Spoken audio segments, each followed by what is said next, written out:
Welcome to the Saatchi Gallery and welcome to this discussion entitled New Directions in Contemporary Photography. I'm Charlotte Cotton, I'm your chair this evening, and it's with really great pleasure that I'm introducing a really exceptional panel of three incredibly creative people who have a great deal intellectually and emotionally invested in the future of contemporary art photography.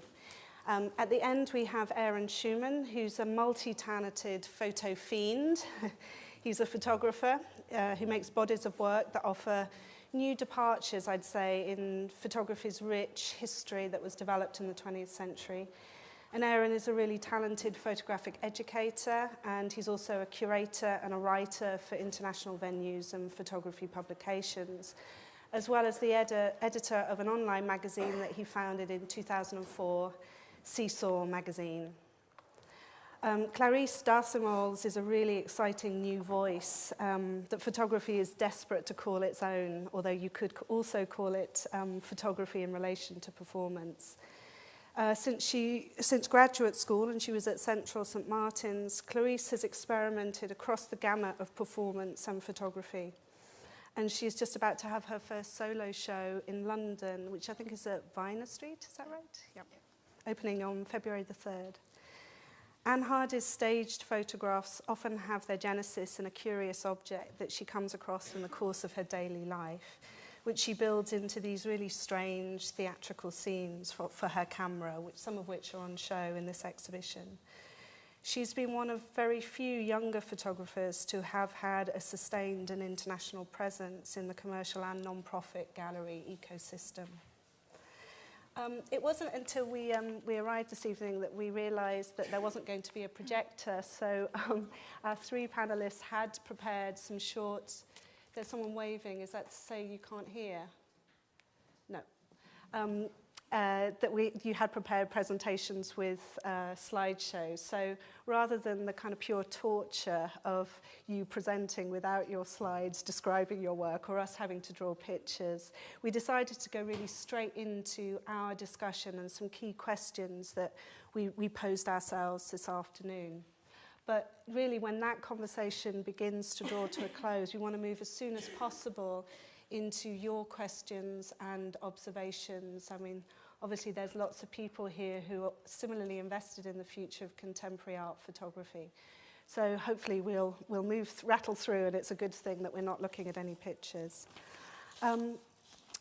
I started out in photography as a volunteer at the Victoria and Albert Museum in 1992. And it was, as it turned out, I obviously didn't know that at the time, it was a really interesting year for photography as contemporary art. It was really the first year when you were seeing major international touring shows of people like Nobuyoshi Araki and Nan Goldin. I didn't know that. My reason for wanting to be with photography was more to do with photographers' work from the early to mid-20th century, like Bill Brandt, who I'd really adored. And I'd also been really lucky at undergraduate to be taught by Thomas Crowe, Professor Thomas Crowe, who had taught me about the basic language of postmodernism and post-postmodernism. But immediately I got this internship at the V&A. It became evident that, there was this thing called a photographic culture. And there was obviously quite a lot of baggage to that idea. There might even have been something like a cultural war, a war about what was at stake in trying to legitimize photography as an art form. So I started to have to, form my view about what photography was and what its relationship to contemporary art in relation to this kind of new energy and this new sort of optimism that photography was clearly part of the mechanisms of this thing called contemporary art, but also conscious that there were these communities that still existed and had been formed, in my lifetime, who had been really there to try and legitimize photography as an art form against the odds. So I wanted to start by asking each of you in turn about the point at which you made that commitment to photography. What was the landscape? What did you think you were entering into? I think my background was a broad fine art degree where I was predominantly painting.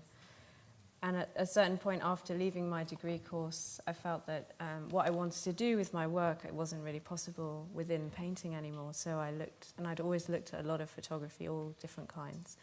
And so I decided to start working with photography, and at that point I was always staging scenes. I always saw photography in a way to realise something that was in my head, not necessarily as a formed visual image, but a way to bring together lots of different things that I was thinking about, conceptual things, formal things, all sorts of different things like that. So I think I've always used photography as a tool very much from the beginning. I never really thought about it having a kind of separate existence within different communities in that way until a later point. I went to the Royal College and did a photography MA when I became much more aware of these different areas within the photographic community, and that there were different balances in the way that people saw the medium. But I think for me it's been a tool to realise something that I wanted to do, and it works the best way out of anything that I could choose at the current moment. But so I'm deeply attached to it in that way, but I think if there was something else at a future point that would work as well, then I would use that too. Yeah. And when were you at RCA? I was at the RCA from 98 to 2000. And were you meeting with any kind of resistance, either from tutors or viewers of your work, to treating photography as a tool?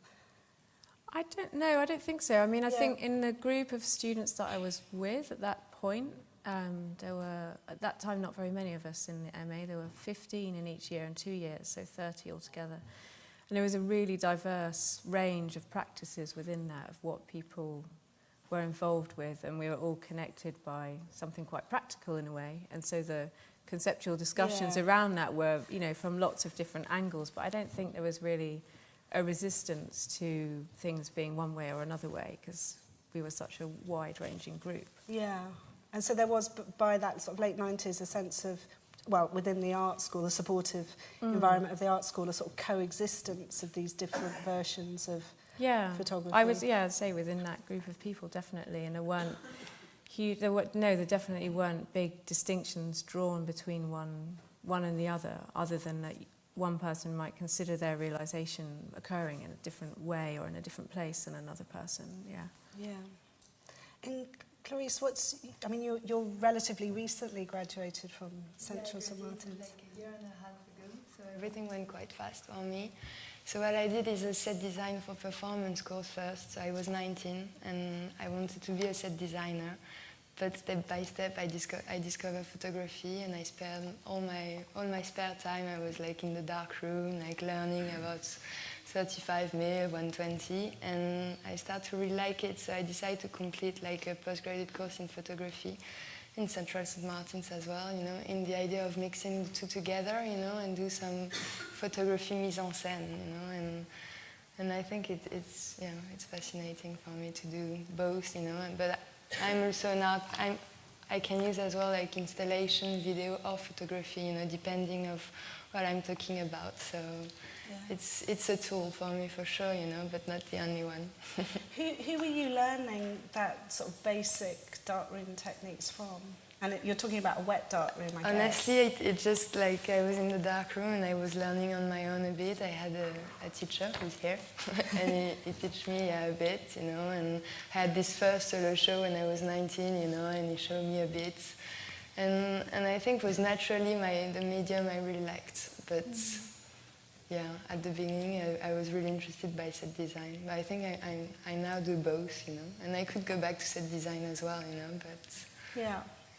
And particularly from when we were talking earlier, it seems that, in a way, if there was a war, it is definitely over, because for someone graduating in the 2000s, you clearly have very little baggage about whether what you're producing is art or not, or photography or not. I think what is fascinating about my generation is just that when I was studying, I was learning everything about even making a pinhole camera, I was learning like 35mm, like all the different cameras. And as well, I had to learn the technology, and I had to go through all the technology. And I think at the beginning, like it took lots of time for photography to be accepted as fine art, but now it became like a really vast playground, And I think, yeah, I mean, everything became like permitted and accessible and possible, I think. Aaron, are you feeling similarly light as a feather, or what's your back history with photography? Well, my history, I studied in New York, so I started off, the first photography that I did was in high school, and I had a teacher that was a Navajo Native American, and she put out a call for a grant that she'd won for students to go and visit the reservation in Arizona. So, so I pitched the idea that I could do a photo essay, basically. And so I got very involved in kind of documentary photography, but in a very mid-20th century way, and became obsessed with photography, kind of anything that was produced before 1970 in black and white. 35mm was kind of what I was really interested in at the time. And so the obvious place was to go to New York, where there seemed to be, this was in the mid-90s, so there was a very kind of thriving photographic, photo-dedicated galleries, museums, places where you could easily go and see vintage prints by W. Eugene Smith or Paul Strand or Cartier-Bresson or Robert Frank. You could interact with that work on a specifically photographic level.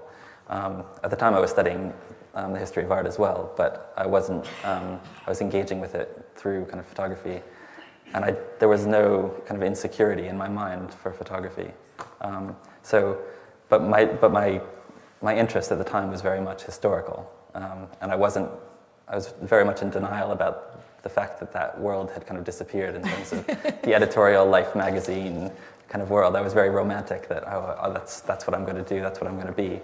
And when I got to New York, I got an internship at a few galleries that represented up-and-coming photographers at the time, so that included Wolfgang Tillmans and Gregory Crewdson. So I was being exposed to how photography was entering the art market and entering kind of the fine art. Larry Clark was one of the artists as well. That was at one of the galleries that I was interning at. And so that was a kind of strange shock for me at the time to kind of see how this contemporary work was being integrated into a fine art context. Could you see the difference? I could see. I didn't understand it. I mean, to be perfectly frank, I didn't understand the appeal, or I mean, I could see the relevance in terms of, but I saw it again very much like I saw those artists very much as people who were using photography as a tool within fine art. So that debate that's now kind of irrelevant between the photographic artist and the photographer, was something that I was really trying to come to terms with at the same time. Yeah. And then on top of that, after I had worked at the galleries, I did an internship with Annie Leibovitz, which is a completely different ballgame, in a completely different world of photography. But at the time, people like Annie Leibovitz and Avedon really appealed to me because they were very much harking back to the glory days of kind of glamour photography of the not glamour, but kind of Irving Penn, Snowden, and the idea that the commercial system of photography would support these kind of half a dozen sort of major characters who basically monopolized commercial image making. Yeah, absolutely, and it was a completely unrealistic kind of environment to be in as a student, right. As a 19-year-old student, to kind of realize that somebody had a hundreds of thousands of dollar budget to go off and shoot Arnold Schwarzenegger on the top of a mountain, and rent helicopters. All of that stuff was like, I'm not going to be this person. There's no way that I'm not going to strive to be this person, but I'm not also, it's such a limited space, and that space is disappearing quite quickly. So it was only until when I moved to the UK, it was when I realized that there was a real kind of friction or change going on between how photography was being perceived within a fine art context. Which year did you move here? The first time I came here was in '99, and when I arrived, it was there was a lot of hype in the newspapers because Tillmans had been nominated for the Turner Prize, and it was the first time a photographer had been included in the Turner Prize. And so I've told this story before, but I went to see the Turner Prize because I was like, oh, that's cool. Photography's big in the UK too, and but I turned up at the Tate with my kind of Nikon F2 35mm with Tri-X black and white film in my camera, and I went into the exhibition and stayed for about 2 hours trying to kind of grasp it, and walked out and literally just stared at the Thames for about 45 minutes, just thinking, I'm going to have to really I have to study all over again, because what I know and what's happening here is really dramatically different. So it wasn't a rejection of it, but it was more of a kind of, I felt like I'd been thrown in the deep end to a certain extent. Yeah. And what did you do next? Well, 3 weeks later, Tillman's ended up winning the Turner Prize, and I saw an advertisement online at a jobs listing for Wolfgang Tillman seeking a color printer. Yeah. So I applied for the job and ended up kind of 3 weeks later being in his studio, kind of printing 2 days a week. So, yeah, it was, and that was a really good way of kind of figuring out what he was doing and how he was doing it and why he was doing it, because I could understand the environment and the space and the ideas that he was dealing with. And also I could look at his bookshelf and realize that he wasn't only, he was interested in the same things I was in terms of Eggleston or, the history of photography was very much a part of his work as much as anybody else's. It just wasn't as obvious to me at the time because it wasn't in black and white and it wasn't grainy. Well, some of it's grainy, but yeah. And I mean, again, it's sort of like a question for all of you about what you thought you were entering into or what you were aiming for by, I mean, what was this thing, contemporary art photography? I don't think I guess I never really thought about it exactly in that framework as it was what I was, Maybe another way of putting it is to be a bit more literal about it. Is were you considering first and foremost the gallery, the context for your photography? I think when I first started making photographs, I didn't really think about where they were going to go at all. I just knew that there were things that I really wanted to make, and I felt that that was the way to realise the things I wanted to make was with a photograph rather than with a painting or drawing or something. And I think later, once I'd made the first like set of images that I made was probably about 10 of them, which is what I applied to the Royal College with. Then I started to, sort of in that period, that was around 1997, I guess, when I started making images. Early 97, and then, so about within a year I started to think, well, what do I want to do with these images now I have, and I started printing them in a friend's darkroom. I learned printing from somebody, and would just go and print in the night time when the photographer whose darkroom it wasn't printing himself, so I would spend like night printing things and thinking, yeah, that looks really great, and then it would be completely blue or cyan or something else, but at that point I couldn't really see the difference. And then after a while I had, a set of images that I was happy with and excited about, and I thought, well, what do I want to do with them now? And I felt very strongly that they should be quite big, because I felt it was about the sort of somehow, if you would look at them, it was to do with this sort of encounter with a space and with a situation that was in the image. So it should be quite large so that you could feel the space and see the detail and the information in the image. So I made them, I think they were about 4 foot by 5 foot, those images, again in another friend's darkroom who had an access to a large machine. And I printed them up and I made a show of them in an empty warehouse beneath the studio space where I was living and working at that point. And without thinking about it, I'd done something that a lot of other people had done at that stage, which was to make large colour photographs. But at that point in time, I hadn't considered that at all. I just felt that that's what I wanted to do with them because I needed them to be big, and perhaps because I'd come from I'd been painting before that, and in comparison to paintings I'd made, they were actually really small. So there was that, I had perhaps that kind of relationship to thinking about scale and how something would sit on a wall in relation to what I wanted to do with the work. But yeah, I guess I mean, thinking back through that then, I always thought that they would perhaps be on a wall at the point when I started thinking about what were they beyond the kind of work print that one has in the darkroom to see what you have, which is like a kind of indicator of something in a way. It's not a work in itself. Beyond that, I felt that there would be something on a wall rather than a book work or. But very much from the perspective of a painter who would be standing back and ultimately seeing something on a wall rather than a sort of photographer with a chip on your shoulder of, oh my God, I've got to make it 30 by 40 or nobody's going to even consider it art? Yeah, I had that kind of conversation I had no idea about until quite a lot later, and I was quite surprised and shocked by it because I thought surely you make these decisions according to what you want something to do. But yeah, I made it very much from the perspective of having been a painter and thought about things on walls and how they occupy space and what your relationship is to them as a person when you come and look at that thing, and how scale affects that, and that whole relationship. Yeah. I mean, Clarisse, for you, I mean, does size matter? I mean, is it?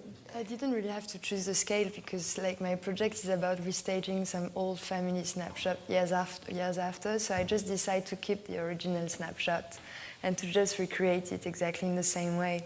So, like, yeah, the scale was fine, but I couldn't have expected that a year and a half later I will be at the Saatchi exhibiting my work for sure. So that's great. But yeah, I think it's not good to have a sense of entitlement that is when what about you, Aaron? Do you feel that you've sort of had to think through the politics of size in to a certain extent? Yeah, I mean, I've kind of I developed this kind of voracious appetite for not only making photographs but also kind of consuming photographs and looking at them and critiquing them and trying to kind of spread the word and champion them. So I became really kind of interested in not only content but also form and how those forms kind of took on new meanings in different places. And I think, most recently the work that I've been making is very much kind of responded to not only kind of the content of the images and the concept behind the idea, behind the projects, but also kind of responding to where I want that work to be. So 2 years ago I made a body of work that was very much kind of large scale, large format, and presented for a kind of gallery exhibition.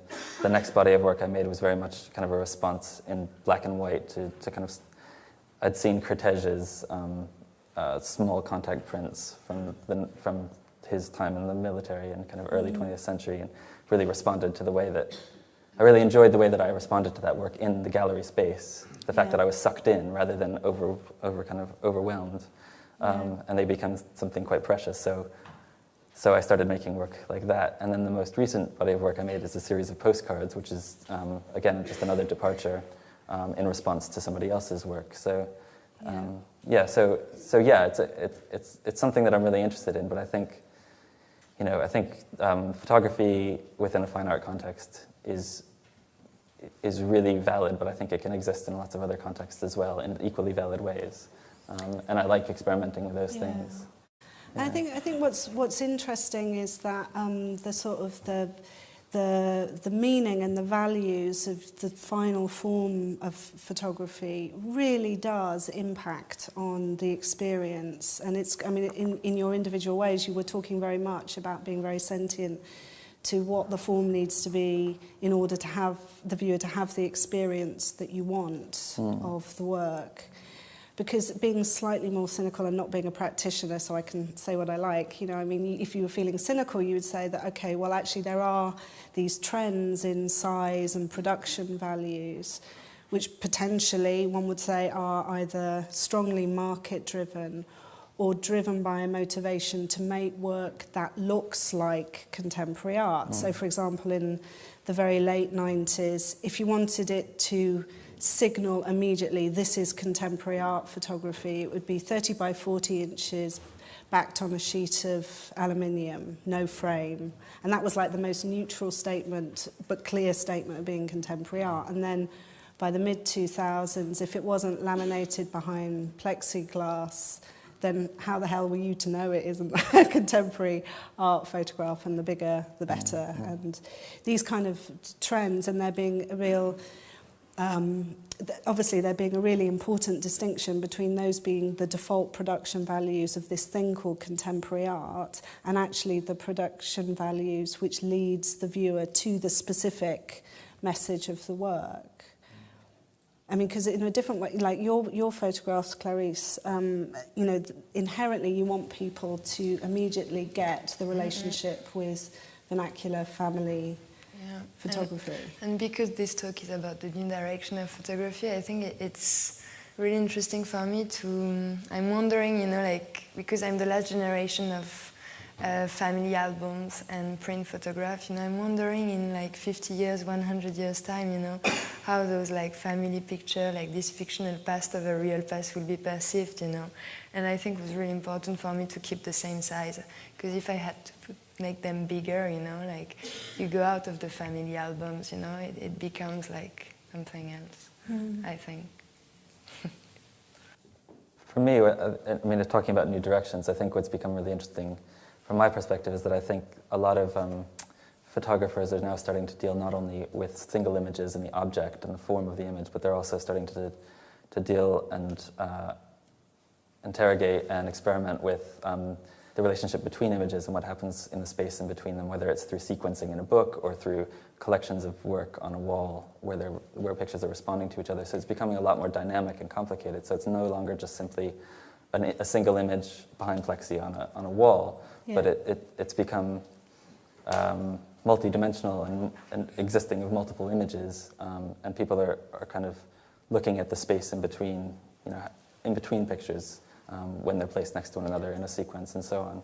And I think also that indicates that in terms of the direction that photography is heading, from my perspective, what's interesting is that I think photography is often seen as the kind of final form of somebody's idea. Like it's the culmination of what they've been thinking about and trying to experiment with and trying to produce over a number of weeks, years, whatever.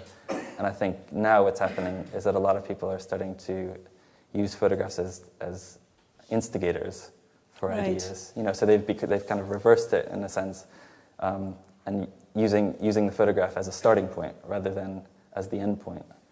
In really interesting ways, and that for me that's really promising. I really enjoy that kind of that playfulness of photography. That it's something that can grow and change and develop and inspire new ideas and relate to other images. You know, and whether that's down to Google Images or, you know, the development of self-published books or whatever, I don't know. But I think that's a new life that photography is kind of breathing. Well, actually, I mean, clearly you do have some thoughts on why that might be, why photography is either in a secure enough position as a contemporary art form to be more diverse. Or I think it might have reached a certain state of maturity where there's a wide enough audience, there's a certain confidence, there's a certain understanding, you know, not necessarily complex understanding, but a general understanding of how images work, you know, in a public realm. I think people are willing to give it a chance now, and they don't necessarily want to walk into a space and kind of be told what to think or how to interpret a work or how to engage with the work. They like the notion of being kind of sent off on a journey, and kind of being able to discover something or interpret something, you know, in their own way. And I think it's a really exciting aspect of photography today. I was going to say it's interesting that what you were saying about the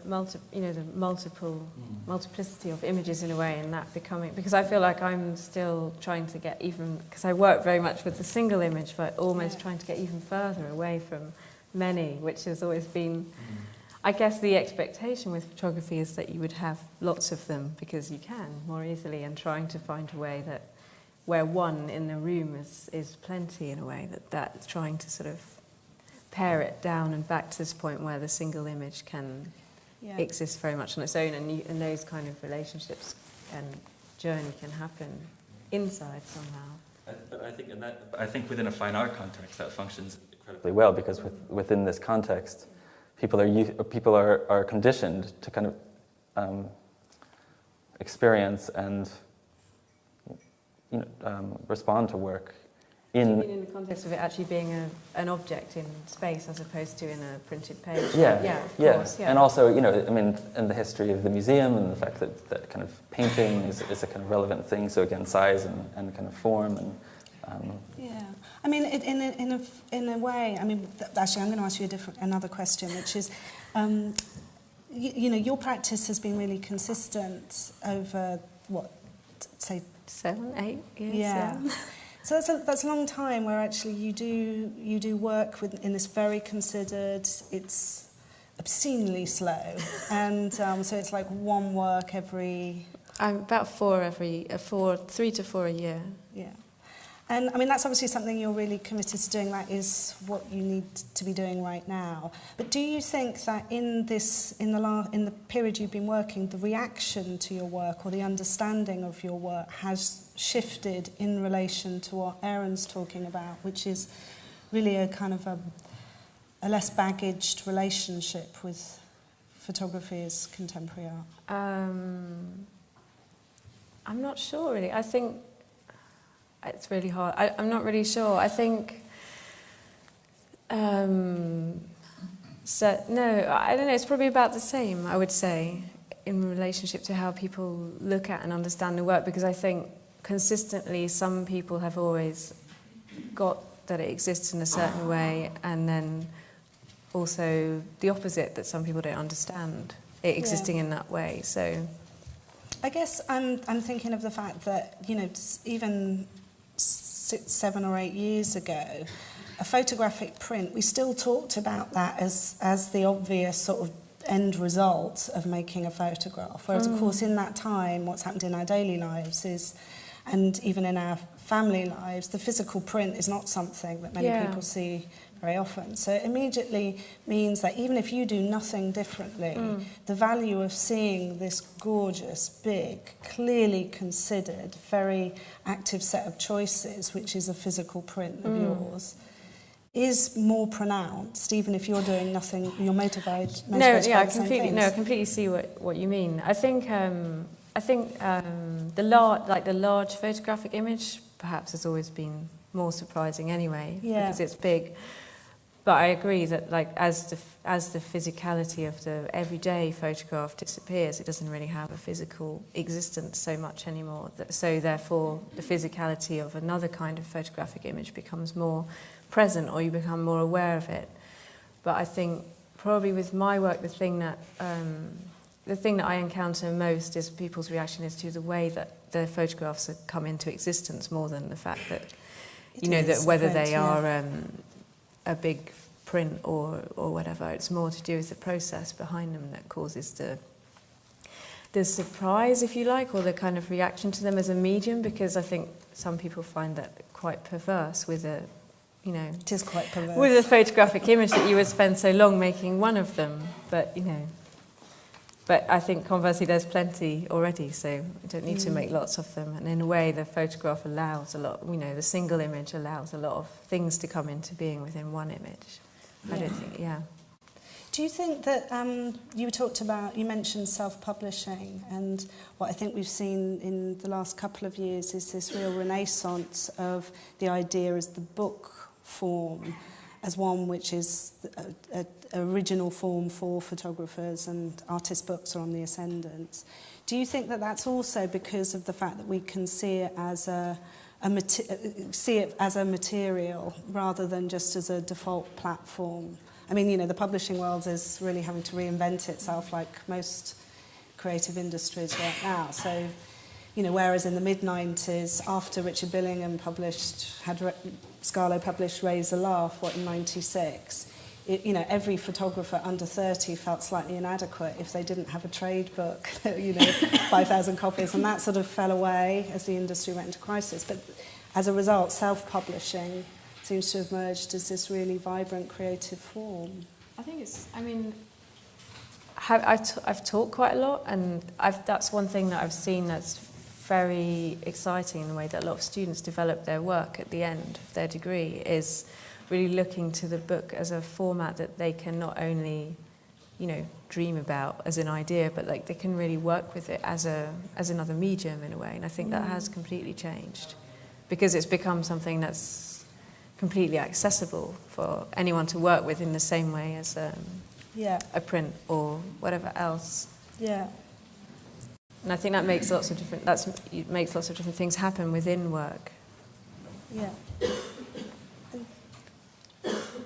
Yeah, I mean, for me, I think the self-publishing aspect of, the explosion of kind of self-publishing, I think is exciting in a lot of ways, because at least the best of them, the best of those works are people that are really experimenting, again, with a format, with a kind of context, and a way of making that as dynamic as possible. So instead of it being simply a stamp of approval, like you've been given a book, and here's a collection of works, and now you are famous. You know, Yeah. It's become something that people, first of all, they consider themselves very, very preciously, you know, and they pour their heart and soul into it. It's really flexible and easy to kind of manipulate and change and play with.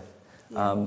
It's something that's accessible to an audience. So even if you self-publish 100 editions, you can find 100 people, you know, that will buy it, you know, for £20, £30, and savor it and treasure it, and you know, so it's become something that's you know, yeah, that's heartfelt and honest, and I mean, honest is a big word, but you know what I mean. It's something that feels genuinely invested in. And now I'm not saying that kind of fine art works and fine art prints aren't, but those aren't things that are necessarily going to be entirely accessible to a big audience, or you know, yeah. I think it again. It also goes down to that relationship between images. I think it offers an opportunity to produce a body of work rather than a work. Yeah, and to really sort of embrace, I guess, many of the permissions that Tillmans gave, which was to treat your photographs as this sort of raw material, this ever-growing archive, which is then it's in the way that you install it and publish it, Yeah. the full. Yeah, I mean, I think there's particular narrative comes out. I think there's certain limits that should probably be imposed in that respect. Yeah. There are plenty of self-published books where people just randomly make photographs and randomly throw them together, and maybe that's the experiment. Maybe it's about randomness and that relationship. You know, that's fine. I think, you know, but sometimes I think it's a matter of kind of, you know, intent and. And I think it's also it sort of it picks up where, I mean, one other thing that happened in the 2000s was the production values of photographic prints sort of went to this large scale. You saw the sort of closure of a lot of dark rooms, and so and the market hadn't really accepted pigment prints or Epsom prints as something that was slightly suspicious of it. So there wasn't really a sort of democratic way to DIY. Suddenly you had to have a relationship with a printer, and you know, so you had someone sitting by your side doing the digital retouching and the scanning, and so there was like a skills gap, but also then this sort of this way that you weren't allowed to be a sort of amateur or to be playful with the format, because actually it cost you 75, 80 quid to produce a print in one of those dark rooms. So the self-publishing, I think, has sort of stepped in as this area where, you know, you're really there noodling about and having what you were describing as that darkroom experience, making mistakes and experimenting. And I think that's where you get to really look at your work, is that point when you're in that moment. I mean, for me, it's been, I spend so much time in the studio, like making something, but when I really get to look and think about what it is that I'm making is in that moment when I look at those proofs. And I think that's the same if you're working on a book. I've just started very early stages of working on a book, and it's like you look through all this material and think about relationships between things, and then begin to build something else out of that other than what you had before, and you start to think about, it's a way to think about the work in a completely different way. Yeah. And make another work out of it in a way that becomes a book or becomes something else. Yeah. I think also, like, with especially young photographers and a lot of photographers today, they find that experience of maybe if they're putting together their own website, or they're trying to organize a PowerPoint to present their work or whatever, there's something incredibly rewarding about having to sit down and organize images and sequence them and find a way to tell a story through them and find meaning between them. But again, it goes back to that physicality, that when you actually take whatever it is that you've produced in that respect, I mean, that's a rewarding experience, but once it actually is a physical object, and something that, again, you can share, on a physical level, I think that's something that people find incredibly rewarding as well. Well, yeah, I mean, it kind of allows you to up the stakes and participate in the sort of broader community without, having to do it by waiting around to see if somebody will take your work to an art fair, or a commercial gallery will represent you and do a show every 2 years. I mean, presumably the reasons that photographers are photographers and artists are artists is that you want to be in discourse with you know, a community and be part of something. Yeah, and I think, what you're talking about with books is like one way that you realise that. Another way is like people organising shows or other groupings of work in other ways, which can happen in publications, you know, rather than just the solo artist show. Yeah, absolutely. Erin, have you always had many strings to your bow, like being a writer and a curator? And No, I mean, I started off as a photographer, and then I started writing because I wanted to talk to photographers about their work. So it was a good excuse to. I couldn't ring up my heroes at the time and say, "Can I come and hang out?" and just talk about photography, because I take pictures too. But I could, if I said I'm writing an article for a magazine. That's part of the reason I started the online magazine. It was basically a front in order to get through the door and talk to the people I wanted to talk to. So I could call somebody up and say, "Hi, I'm from Seesaw Magazine," which is a website, you know, and can I interview you? And they would say yes, you know. So that's when I started writing and engaging with pictures in that way, and started editing and that sort of thing. And I really enjoyed it. And I think a lot of people. I used to up until very recently, those things were very compartmentalized. So I lectured and I edited and I curated and I wrote and I made work, and they were all compartmentalized. And I've only started feeling confident enough to kind of pull them together and help and allow those things to merge in the last kind of year or so, because I've been given opportunities where I can see the relevance of being able to mix those things, that you can incorporate writing and I mean, a lot of people I've had comments where people say, how can you be a critic and a maker at the same time? Yeah. But then again, going back to kind of my historical, you know, I mean, some of my favorite essays about photography are by photographers, whether it's Tim Davis or Jason Evans or Todd Papageorge or, I don't know, there's a million essays by photographers that are great, that are wonderful.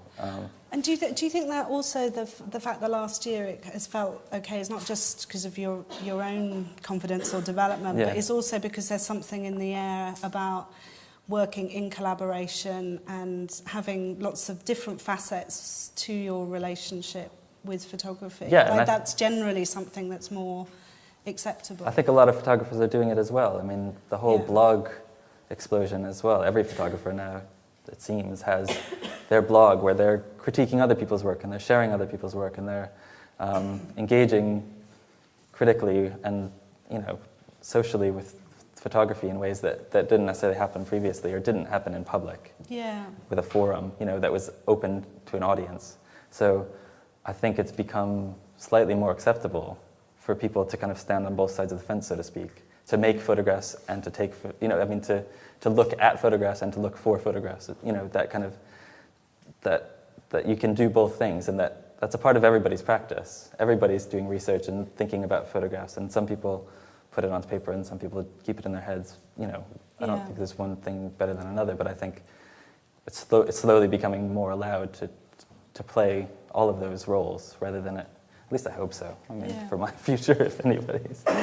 And I mean, I wonder if it's also to do with the fact that, given that we are in the middle of a worldwide recession, and although obviously there are some parts of the contemporary art market that are very resilient, I wouldn't say that most photography is in the resilient category. Like, you know, I mean, and to a certain degree, I would say, thank God, not everything that's 30 by 40 inches and laminated behind plexi has a market right now, and it's sort of retreated back. So there's a sense that maybe the sort of full fantasy of what it would mean for photography to be a fully validated part of contemporary art is temporarily on hold. And so, but there are still lots of things that are absolutely at stake in the development and the future of photography as contemporary art. And it may just be that writing it down, or you know, having the guts to come onto a stage and talk about the issues is as meaningful and as important for you to do as contemporary art photographers as the waiting game for, you know, the contemporary art show. Yeah. Which I'm sure you'll be fine and you'll get just as many shows as pre-recession. But I think at the end of the day also, I mean, we talked about this a bit before, but photography is a media. It's a way of communicating in a language, and so I think it can integrate. Up until this point within the fine art context, it's been about form in the sense that there's painting, sculpture, you know, and all of those walls are disintegrating. It's not necessarily about the kind of the physical, you know, thing. It's become much more about the ideas and the expression of those ideas. And so photography is just another one of those media in the sense that it's a way of communicating between people. Yes. And it's developed into a language that people are trying to experiment with, whether it's in books or on the wall or whatever. And that's really interesting and exciting. And it's becoming, I mean, in the 90s, the kind of buzzword was photography is like theater. You know, it's you know, the world is a stage and we're all players, that whole thing. And now it feels like, for me at least, photography is now kind of the written word. It's a kind of tangible and quite ethereal thing that doesn't necessarily have to exist in one format or another. It can be spoken, it can be on a page, it can be on a wall. So. While you were talking, it just occurred to me, which might be a rubbish thought, which actually photography within the context of contemporary art is actually more definite and more clearly visible than it is within photography in the wider world and all its auspices. As you know, the industries of photography, you know, collapse or have to reform, and you get this conflation of film, video, photography. So this idea of the identity of photography is this thing that exists in the sort of editorial journalistic world is really up for debate. And actually, because contemporary art photography tends to use technologies which are not the default, so film cameras, large format cameras, makes photographic prints. Actually, it's nicely visible within contemporary art as photography. You know, I mean, actually, it doesn't seem like such a ludicrous term to be using to describe it. Yeah. Well, and what you were saying earlier about the neutrality, I thought that was quite interesting. Yeah, well, it's really interesting how that changes, isn't it? Because you have this sense, which is the neutrality of the medium that you use. I mean, because for me that's really important, that in a way the photograph is as neutral as possible, because it's about making an encounter with something that's in the image. So, but what the medium is that feels the most neutral changes with time, of course, and it will continue like endlessly to keep changing. And I think at the moment it's in like the C-type and a digital are both, I don't know, there's not really one thing that is the most neutral, unnoticeable. Or the camera phone, you know. Yeah, the camera phone, And so it's interesting to see how that will change as well, because it's almost like the idea of, you know, at a certain point in time, the medium that carries something, whether that's photography or whether, you know, whatever medium that is, or can almost be unnoticeable, or you don't think about it that much unless you pick a particularly archaic or noticeable structure to work in. And the way that, that's moving really fast as well at the moment. Yeah, very fast. I think we should open up for questions. I think we have a roving mic. Can you tell me how you reconcile the longevity of photographic prints, either silver halide or ultrachrome prints or any other form of photography, in the contemporary art market? For example, if I bought somebody's print today, I could be certain that in 100 years it would have gradually dissolved and disappeared. How does that determine the longevity of the contemporary art market today? Because if the print disappears, you could get it reprinted, but if the photographer hasn't printed it, it simply becomes a generic print of his work, and that generic print could indeed have varied from how you had it before on the wall. And this is something that I've never quite understood in the photographic marketplace as a contemporary art form. No, that's you. I mean, if anything that would be reprinted in the future for whatever reason, you can be sure would change, would be different anyway, because the technology is changing all the time of how we do things. And if it would be an analog print, it's a kind of almost alchemical process anyway. Nothing ever comes out the same. But I think you have to look at it in a similar way as to a drawing. You know, the drawings also can fade and disappear if you put them into the wrong lighting conditions. I think in the right conditions, photographs can last for a very long time. I think anything can disappear or fall apart or vanish somehow, and perhaps that's something which is, you know, very I mean, that's particular to art. Maybe it's like it is quite a fragile thing in itself, and maybe it's not permanent. Any form. Are you, why don't you? Have you still got the mic? Are you anxious about? I'm not anxious about it. I just think it's a difficult thing to reconcile. Do you feel cheated that what you bought isn't going to be here? I'm a working photographer and a photographic artist as well, and I think it is one of the inherently difficult parts of being a contemporary photographic artist, in that people's perceptions of what you produce is temporary. I've just finished, yesterday I went to Cézanne's card series at the Courtauld Institute, for example, which is the most magnificent series of paintings. There are drawings there, they haven't faded. He did them for his peasants. They're still as lively and wonderful today as when he painted them. But if it was one of my artworks that were up there, and it had been kicking around my studio and so on and so forth, it would not have the same longevity. And I think you're right in the sense that you can reprint things, but you're wrong in the sense that these things have changed from how they were originally presented. And this is something I find really difficult to reconcile. But surely the meaning of all works of art is shaped by its context, and once it's out of its original context, I mean, even if a work was to survive 500 years, the context it be shown 500 years after it's been produced is going to shape its meaning in ways that weren't intended by the artist. But if it doesn't exist anymore, then that makes it rather difficult, doesn't it? Well, indeed it does. From a buying point of view, from a commercial point of view, if somebody wants, if you do your art and you want people to invest in it and to buy it, then if it has an inherent characteristic of disappearing, how is that maintained in the contemporary art market? Two things come to mind. One is if that's really your motivation as an artist, don't make photographs. Simple as that, because they are fugitive. So doesn't that predetermine that the contemporary photographic art market or the contemporary photographic artwork is transitory and irrelevant? Well, no, I don't think those two words go together. I hate to be the kind of the romantic, but you could argue that that's one of its most beautiful qualities, that it's here today and gone in 100 years, 200 years, and that whoever buys it gets to enjoy it for that period of time, and if it disappears, it disappears. I think that's a valid point. I was saying to Charlotte, I don't know if this is true, but it's a story that I heard from a colleague that if you want to go view the original Fox Talbot photograph of the window, the kind of quote-unquote first photograph until we recently discovered it wasn't the first photograph, but it's covered with velvet, and you're only allowed to view it for something like 40 seconds because the life that it's got left in it is only 75 minutes or something like that. So if it's exposed to daylight for 75 minutes, it will all but vanish. I think that's beautiful that you can only view it for that period of time. So if it disappears, it disappears.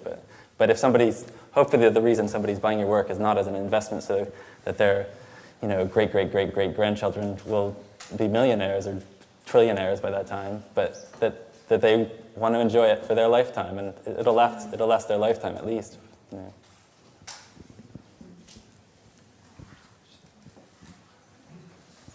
No, I just wanted to support the panel's view. I collect contemporary photography, and I have been doing so for the last 20 years. And of course, there's always that fear of what will happen to the image.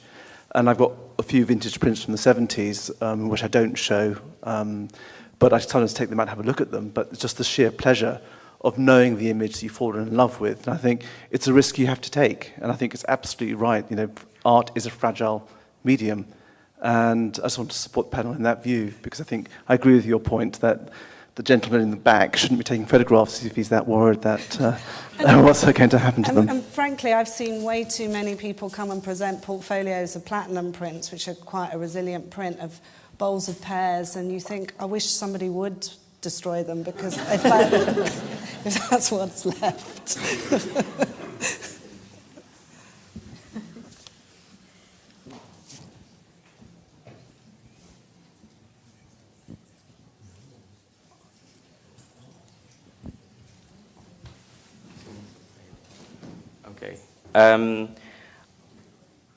Something that you kind of haven't talked about that much is the digital revolution, and how that obviously it's still going on, so we don't know what's going to happen.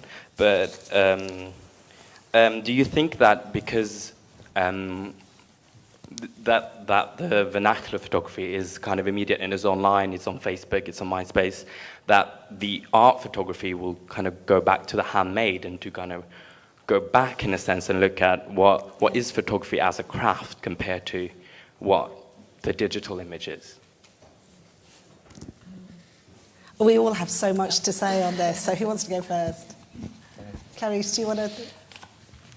Well, I don't know. Okay, but you are motivated and you are slightly worried that we won't have family photographs, that you're the last generation. Yeah, it's true. It's true. But it's true that in my work, I mean, I first started to shoot in films, and then I use digital technology to make my work. So I have to go through different stages, which are like scanning and then retouching, you know. But I'm stressing now. Okay, well let's carry on.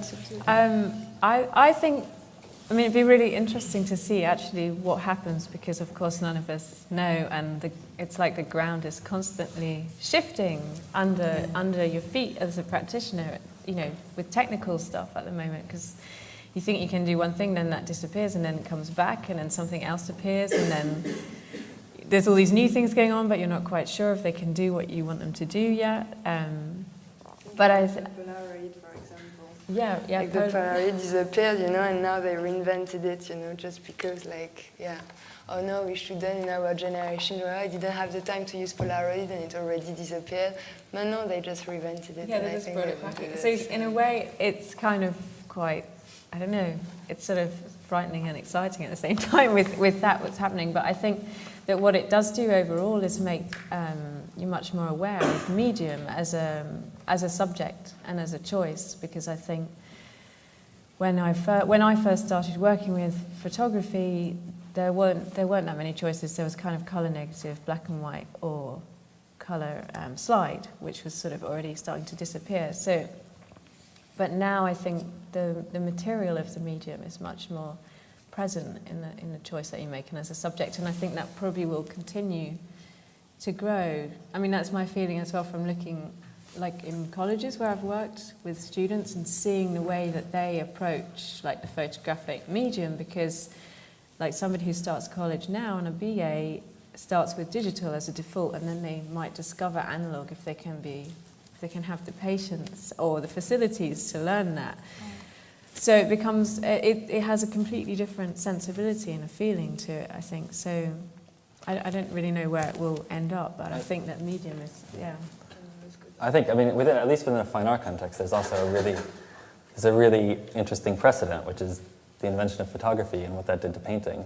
You know, so the painted image and how that's kind of transposed in an interest. You know, when photography came along and kind of replaced painting as a pictorial medium, painting turned to materiality. You know, it became abstract, it became about paint, it became about light, and you know, and I think that transition's happening a lot now in terms of a lot of contemporary art photographers or people working within, you know, or dealing with materiality. Then they're talking about what is the medium, what is the actual kind of physicality, and what is that, you know, made of. You wrote an article, the aesthetics of nostalgia. I hope you've read Words Without Pictures. Have you read that?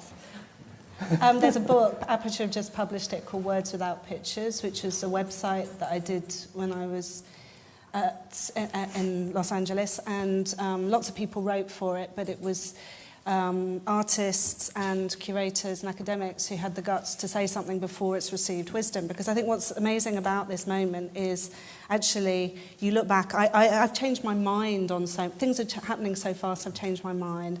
And what I don't want to do is end up working in this heritage industry of platinum prints, of bowls of pairs, or Kodachrome or Polaroid and all of that, and somehow that being the sum total of the creative practice of photography.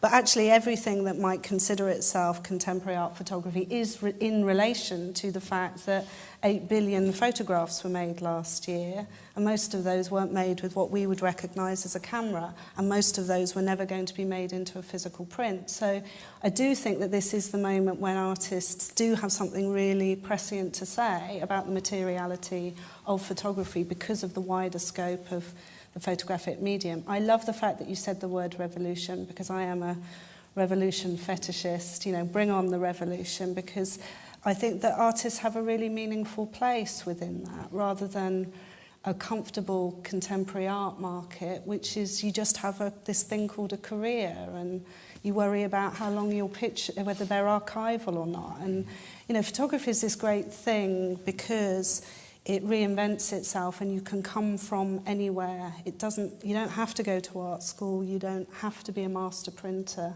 You can come from all of these directions. So I'm hoping that the revolution is that that photography doesn't become a heritage industry, just servicing a niche part of the contemporary art market, and it really is the revolution. Yeah. Please thank your brilliant panel this evening. So Aaron, Clarisse and Anne, thanks so much.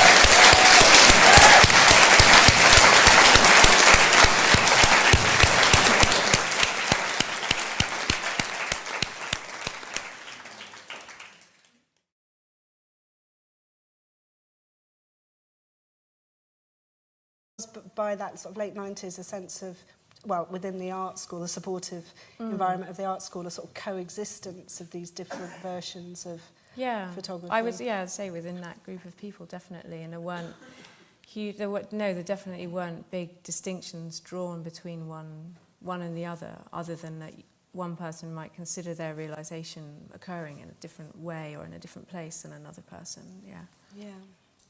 And Clarisse, you're relatively recently graduated from Central St Martin's. Like a year and a half ago, so everything went quite fast for me. So what I did is a set design for performance course first. So I was 19 and I wanted to be a set designer, but step by step I discovered photography, and I spent all my spare time. I was like in the dark room, like learning about 35 mil, 120, and I started to really like it, so I decided to complete like a postgraduate course in photography in Central St Martin's as well, you know, in the idea of mixing the two together, you know, and do some photography mise en scène, you know, and I think it's fascinating for me to do both, you know, but I'm also not, I can use as well like installation, video or photography, you know, depending of what I'm talking about, so it's a tool for me for sure, you know, but not the only one. Who were you learning that sort of basic darkroom techniques from? And you're talking about a wet darkroom, I guess. Honestly, it just like I was in the dark room and I was learning on my own a bit. I had a teacher who's here, and he taught me a bit, you know, and I had this first solo show when I was 19, you know, and he showed me a bit. And I think was naturally the medium I really liked. Into these really strange theatrical scenes for her camera, some of which are on show in this exhibition. She's been one of very few younger photographers to have had a sustained and international presence in the commercial and non-profit gallery ecosystem. It wasn't until we arrived this evening that we realised that there wasn't going to be a projector, so our three panellists had prepared some shorts. There's someone waving, is that to say you can't hear? No. You had prepared presentations with slideshows, so rather than the kind of pure torture of you presenting without your slides, describing your work, or us having to draw pictures, we decided to go really straight into our discussion and some key questions that we posed ourselves this afternoon. But really, when that conversation begins to draw to a close, we want to move as soon as possible into your questions and observations. I mean, obviously there's lots of people here who are similarly invested in the future of contemporary art photography. So hopefully we'll rattle through, and it's a good thing that we're not looking at any pictures. I started out in photography as a volunteer at the Victoria and Albert Museum in 1992. And it was, as it turned out, I obviously didn't know that at the time, it was a really interesting year for photography as contemporary art. It was really the first year when you were seeing major international touring shows of people like Nobuyoshi Araki and Nan Goldin. I didn't know that. My reason for wanting to be with photography was more to do with photographers' work from the early to mid-20th century, like Bill Brandt, who I'd really adored.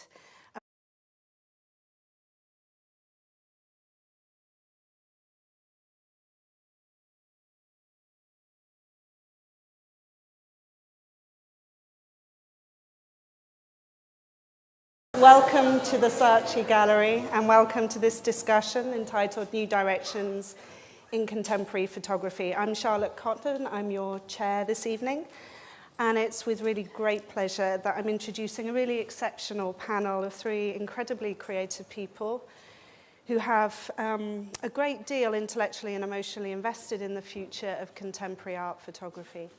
At the end, we have Aaron Schuman, who's a multi-talented photo fiend. He's a photographer who makes bodies of work that offer new departures, I'd say, in photography's rich history that was developed in the 20th century. And Aaron is a really talented photographic educator, and he's also a curator and a writer for international venues and photography publications, as well as the editor of an online magazine that he founded in 2004, Seesaw magazine.